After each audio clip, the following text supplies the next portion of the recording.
Sir क्या हम ED को डायरेक्ट अप्रोच कर सकते हैं एफआईआर करवाने के लिए? देखिए, नहीं कर सकते हम एनफोर्समेंट डायरेक्टरेट के लिए, क्योंकि prevention of money laundering act जहां पे भी आता है, एक टर्म याद रखिए, प्रोसीड्स ऑफ क्राइम, यानी कि क्राइम ऑलरेडी हुआ होना चाहिए और उससे रिलेटेड चीजों को इंश्योर करने के लिए, बचाने के लिए ईडी जो है मनी ट्रेल को पकड़ती है और फिर आगे जो है प्रोसेस अपना जो भी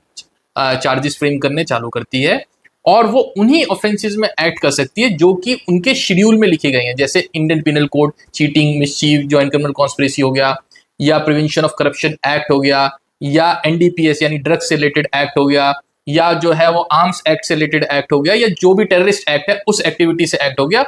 उसमें अगर ऑफेंस होगा और ऑलरेडी रेलेवेंट अथॉरिटी रजिस्टर करेगी एफआईआर, और ड्यूरिंग द इन्वेस्टिगेशन ये पाया जाता है कि मनी ट्रेल भी इसमें इन्वॉल्व है, यानी कि इस क्राइम को कमिट करके, प्रोसीड्स ऑफ क्राइम को कमिट करके पैसा भी अर्जित करा गया है, मनी लॉन्ड्री करी गई है और इलीगल ब्लैक मनी जो है अर्जित करी गई है, उसी केस में, यानी ऑलरेडी एफआईआर है, उसी केस में जो इंक्वायरी ऑफिसर होता है वो एक लेटर लिखते हैं एक तरीके से